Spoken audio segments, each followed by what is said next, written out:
If you've read the Bible, studied ancient history, or just watched a documentary at 2 a.m., you've heard the name.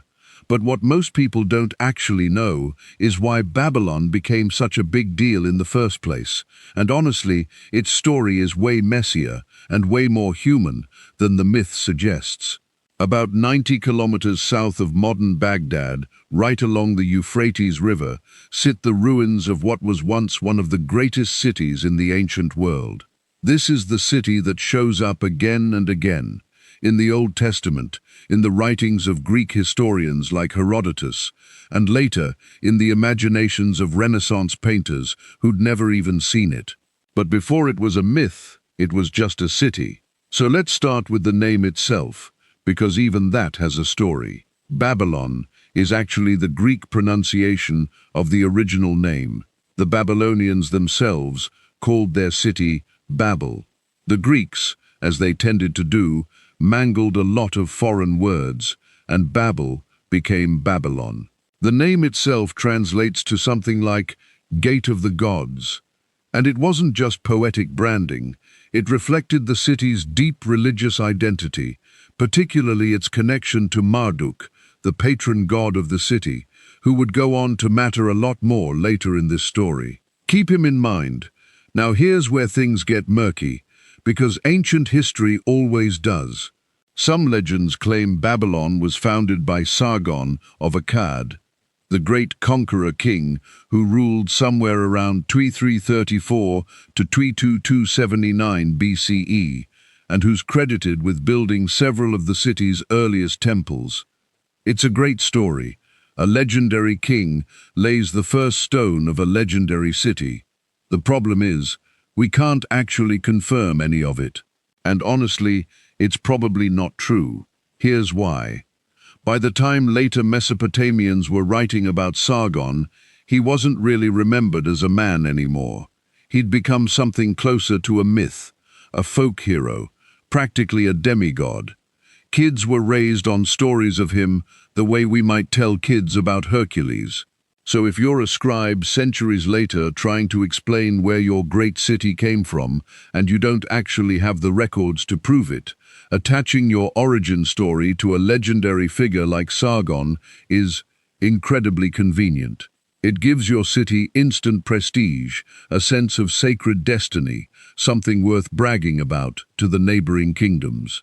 We'll probably do a full episode on Sargon at some point, because his real story is fascinating on its own.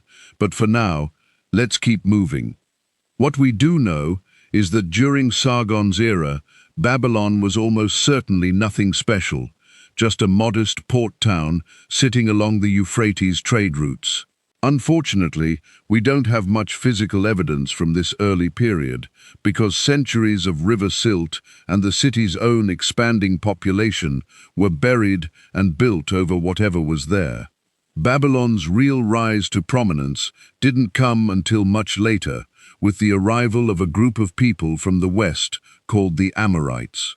The Amorites showed up sometime after the collapse of the third dynasty of Ur, and it was under one Amorite king in particular that Babylon finally stepped onto the world stage, and that name is Hammurabi. Hammurabi ruled from around 1792 to 1750 BCE, taking the throne after his father Sin-Muballit stepped down. And Hammurabi didn't waste any time. Through a string of military conquests against his neighbors, he pulled in enormous wealth, and he poured that wealth straight back into his capital. New temples went up, public infrastructure was built, irrigation networks were repaired and expanded, the city's defensive walls were reinforced. Basically, Hammurabi took a modest trading town and started turning it into a genuine capital of the ancient world. But if you know one thing about Hammurabi, it's probably not the walls or the irrigation, it's his code of laws. This wasn't just some local decree. It's the earliest known comprehensive written law code in human history, and by 1755 BCE, Hammurabi had used both his military and his legal reforms to unite virtually all of Mesopotamia under Babylonian rule. In the process, he turned Babylon into arguably the most livable city on earth at that time. And here's the thing about empires. Every single one of them eventually falls, and Hammurabi's was no exception. After his death, Babylon's fortunes started to slide, and by 1595 BCE, the city was sacked by a people from Anatolia known as the Hittites. Hittite control didn't last long, though. They in turn were pushed out by another group, the Kassites, who are believed to have originated in the Zagros Mountains of what's now southwestern Iran. The Kassites held on to Babylon for roughly 400 years, an astonishingly long stretch of rule that we still know surprisingly little about. Things stay quiet in the historical record until around 1160 BCE, when a new power enters the picture, the Assyrians. The Assyrians and Babylonians actually shared a lot in common: same broader Mesopotamian culture, similar gods, overlapping traditions. But shared heritage didn't translate into good relations. The Babylonians never really warmed to Assyrian rule, though for a long stretch they were simply too weak to do anything about it. That changed, at least temporarily, during the reign of the Assyrian king Sennacherib, who ruled from 705 to 681 BCE. Sennacherib was not a king who tolerated dissent, and the Assyrians, as a civilization, had a well-earned reputation for brutality toward anyone who defied them. When Babylon rebelled, Sennacherib didn't just put the rebellion down. He razed the city to the ground and slaughtered a huge portion of its population, intending to make Babylon a gruesome warning to every other city in his empire that might be entertaining thoughts of revolt. But here's the twist. It backfired. Destroying a city as sacred and symbolically important as Babylon was seen as an act of such staggering impiety, both by Sennacherib's own people and his own court, that he was eventually assassinated by his own sons. Let that sink in for a second. The punishment was so extreme that it cost him not just his throne, but his life, at the hands of his own family. His youngest son, Esarhaddon, took the throne next, and he did something almost nobody expected. He began actively rebuilding the city his father had just destroyed. He even chose to live there for part of each year. We don't know exactly why. Maybe he genuinely liked Babylon. Or maybe, and this feels a lot more likely given everything we just covered, he was terrified of provoking Marduk's wrath the same way his father had. Even with the rebuilding effort, though, the Babylonians still weren't fond of their Assyrian overlords. They rebelled again in 652 BCE, this time against King Ashurbanipal, the last of the truly great Assyrian rulers. Ashurbanipal crushed the revolt, but, unlike Sennacherib, he chose not to destroy the city. In fact, according to his own court chroniclers, he didn't even blame the Babylonian people for the uprising. Officially, the blame was placed on evil spirits that had supposedly possessed the population, and Ashurbanipal responded by sending priests to ritually purify the city rather than soldiers to burn it down. It's hard not to read this, as Ashurbanipal has learned the obvious lesson from his father's fate. Mess with Babylon too harshly, and Marduk, or at least Marduk's very devoted followers, will make you pay for it. After Ashurbanipal's death, Assyrian power across the region began to genuinely collapse. And it wasn't just Babylon pushing back anymore. A coalition made up of Babylonians, Medes, and possibly some Scythian and early Persian tribes joined forces and delivered the final blow, sacking the Assyrian capital of Nineveh and turning it into a wasteland. For the first time in generations, the Assyrians, the empire that had terrorized the region for so long, were completely neutralized. Out of that power vacuum rose a Babylonian from the Chaldean tribe named Nabopolassar, who became the founding ruler of what we now call the Neo-Babylonian Empire. Under him, Babylon didn't just recover, It entered a genuine golden age, a renaissance in art, literature, culture, and prosperity for most of its people. And Nabopolassar's real legacy wasn't just what he built, it was who he raised. His son would go on to become, arguably, the single greatest king in Babylon's entire history, second only to Hammurabi himself. And that's exactly where we're picking things up in part 2, with Nebuchadnezzar II, the Ishtar Gate, the legendary Hanging Gardens, and the empire's slow, complicated slide into decline. Alright, so last time we left off with Nabopolassar founding the Neo-Babylonian Empire and setting the stage for his son to take things even further. And that son, Nebuchadnezzar II, is probably the single name most people associate with Babylon, even if they don't quite know why. So let's talk about him. Nebuchadnezzar II ruled from roughly 604 to 561 BCE, and under him, Babylon didn't just recover from centuries of destruction and reconstruction. It became, arguably, the single most impressive city on the planet. He expanded the city dramatically, and he built the structures that would end up defining Babylon's legacy for the next 2,500 years. We're talking about the Ishtar Gate, this massive glazed brick gateway covered in blue tile and rows of sculpted dragons and bulls dedicated to the goddess Ishtar. And we're talking about the Hanging Gardens of Babylon, one of the 7 wonders of the ancient world. Now, here's an interesting wrinkle worth mentioning. Despite being one of the most famous structures in human history, no actual physical or definitive textual evidence of the Hanging Gardens has ever been found at the Babylon site itself. It's entirely possible they existed somewhere else, were exaggerated over time, or were even confused with a similar garden built elsewhere in Mesopotamia. The Ishtar Gate, on the other hand, is very real. A reconstructed version built with the original excavated materials now sits in the Pergamon Museum in Berlin, and it's honestly worth seeing in person if you ever get the chance.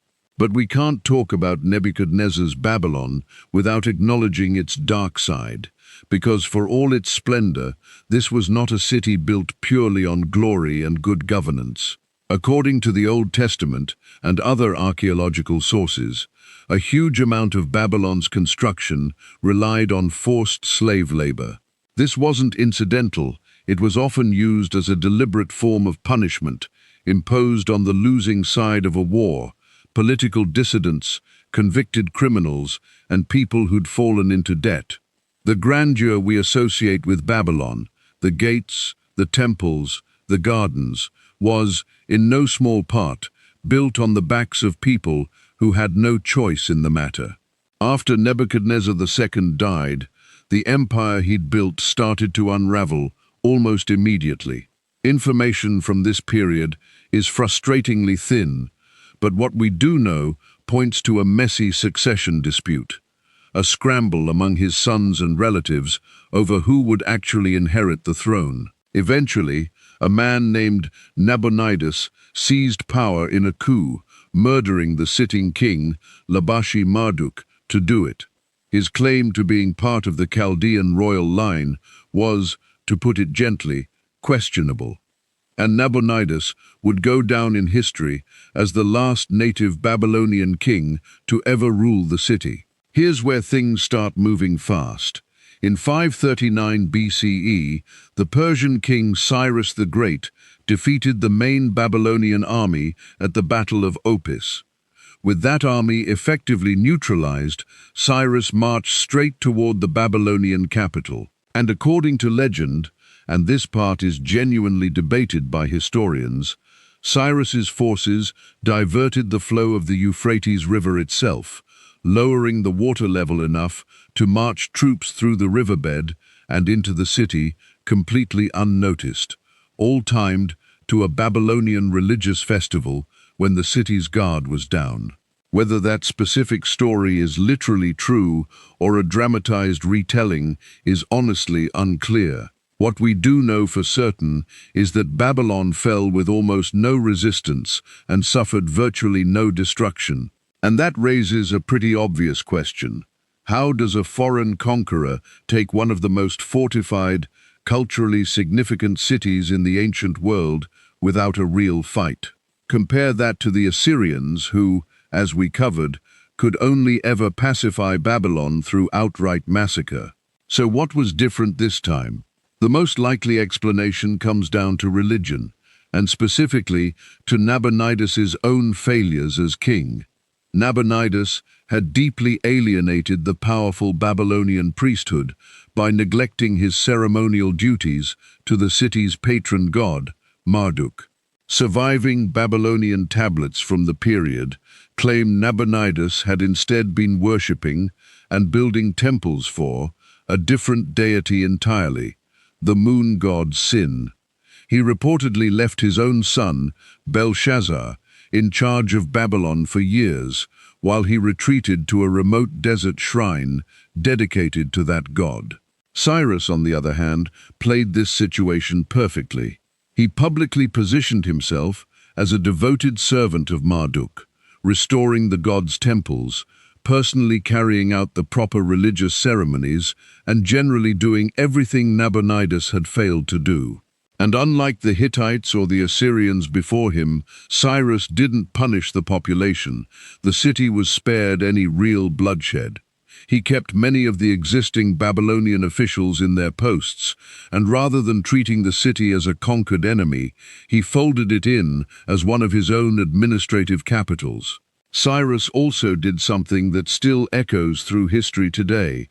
He freed the Jewish population from their roughly 80-year Babylonian captivity and provided them with the funding to return home and rebuild their temple in Jerusalem. Compared to virtually every conqueror who came before him in this story, Cyrus governed with a level of restraint and pragmatism that was, frankly, rare for the era. Under Persian rule, Babylon didn't decline, it thrived. It remained one of the most cosmopolitan, culturally rich, and prosperous cities anywhere in the ancient world. If you want a modern comparison, think of it like New York or London today, except layered with the architectural grandeur of Paris and the sheer historical weight of a city like Rome or Istanbul. That's roughly the scale of what Babylon represented under Persian administration. The Persians held on to Babylon for close to 2 centuries, until 331 BCE, when Alexander of Macedonia, who by that point had already conquered half of the Persian Empire, arrived at the city's gates. And in a pattern that should feel familiar by now, Alexander took the city peacefully, following almost the exact same script Cyrus had used roughly 2 centuries earlier. But Alexander didn't linger. He had bigger ambitions, namely, running down Darius III, the last Persian king, who was fleeing across Iran and Central Asia. By the time Alexander finally caught up to him, Darius was already dead, killed by his own men. That didn't slow Alexander down for a second. He kept pushing his empire's borders all the way to India, and he likely would have gone even further if his own exhausted, war-weary troops hadn't finally refused to march any farther. Alexander eventually relented to his soldiers' demands and turned back west, arriving in Babylon in 323 BCE. And it's there, in the city that had already outlived Sargon's legend, Hammurabi's empire, Sennacherib's rage, and Nebuchadnezzar's golden age, that Alexander the Great himself would die, reportedly after a night of heavy drinking. One of history's most consequential conquerors, meeting his end in a city that had already seen empires rise and collapse for nearly 2,000 years. And that, right there, is where the real unraveling begins. Because what happens after Alexander's death is arguably even messier than anything we've covered so far. That's exactly where we're headed in Part 3, the fight over his empire, Babylon's slow fade into abandonment, and its eventual rediscovery, buried under centuries of sand, by 19th and 20th century archaeologists. Okay, so when we left off, Alexander the Great had just died in Babylon in 323 BCE, after a reign that had reshaped basically the entire known world in about a decade. And you'd think a city with Babylon's history, a city that had already survived Hittites, Kassites, Assyrians, Persians, and everything in between, could weather one more transition of power. But what happened next was, in some ways, more damaging to Babylon than any single invasion had been. Alexander didn't leave behind a clear successor. What he left behind was a power vacuum, and his surviving generals, a group historians now call the Diadochi, or successors, immediately turned on each other, fighting brutal, drawn-out wars for control of pieces of his empire. Babylon, sitting right at the heart of Mesopotamia, got caught directly in the crossfire. The constant fighting made the city increasingly unlivable, and residents began leaving in large numbers, not necessarily by choice. We actually have direct evidence of this from a cuneiform tablet dated to around 275 BCE, which describes residents being relocated, though deported is probably the more honest word, to a brand new Hellenistic city called Seleucia. Seleucia had been built specifically to serve as a capital for the newly formed Seleucid Empire, one of the several successor states that emerged from the wreckage of Alexander's conquests. And functionally, Seleucia was designed to replace Babylon. Why maintain and defend an ancient city when you can build a brand new one from scratch, engineered around your own administration, loyal from day one?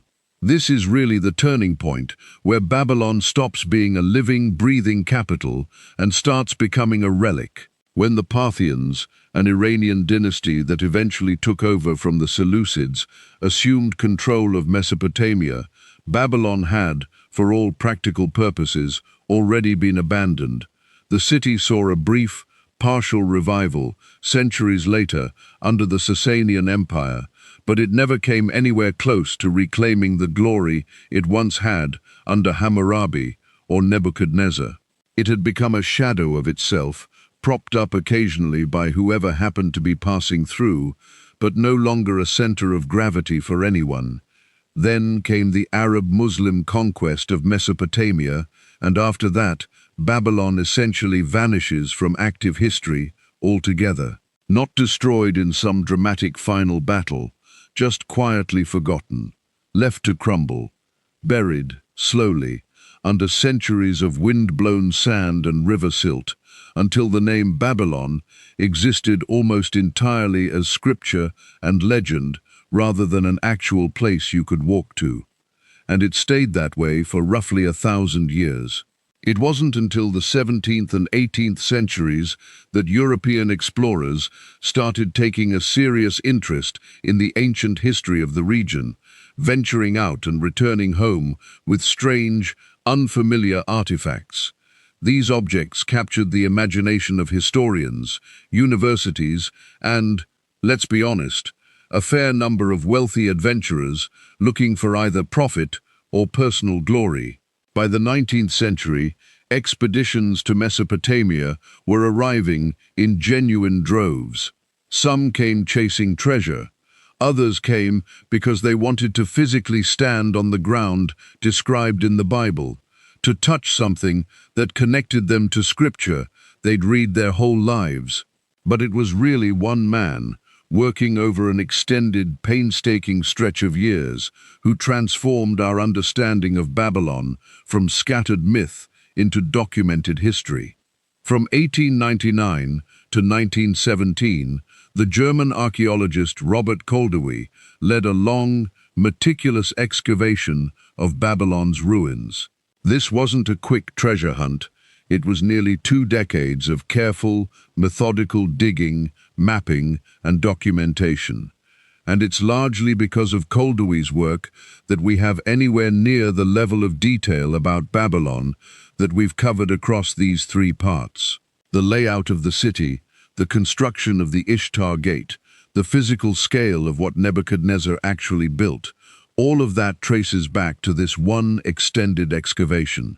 So when you step back and look at the full arc of this city's story, what's genuinely remarkable isn't any single king or any single empire. It's how many times Babylon got knocked down and somehow found its way back. Sargon's legend gave it a mythic origin story it probably never actually had. Hammurabi turned a minor port town into one of the most livable cities in the ancient world. Hittites and Kassites came and went. The Assyrians tried to erase it entirely and paid for it, quite literally, with the life of their own king. Nabopolassar and Nebuchadnezzar rebuilt it into arguably the most spectacular city on earth, gardens and gates and all, even as that grandeur was quietly built on the backs of enslaved and conquered peoples. Cyrus took it without a fight, by simply understanding what Nabonidus refused to. Alexander took it just as peacefully, and then died there. And then, finally, centuries of neglect, abandonment, and shifting desert sand did what no army ever fully managed to do. It erased Babylon from the physical world. All it took to bring it back was one German archaeologist with a shovel, a notebook, and nearly 20 years of patience. That's really the whole story in a nutshell, from a mythologized founding that probably never happened, all the way through conquest after conquest after conquest, and finally down into the sand, waiting 1,000 years to be dug back up. And honestly, that's what makes Babylon such a compelling case study. It's not one story, it's basically 5 or 6 different empires' stories, all stacked on top of the exact same patch of land along the Euphrates. So that's Babylon, from Babel to ruins to reconstruction and back to ruins again. Thanks so much for sticking around for this one. If you found this useful, go ahead and like and subscribe for more deep dives like this. We've got a lot more ancient history to get through, including that promised episode on Sargon of Akkad. Thanks again, and hope to see you in the next one.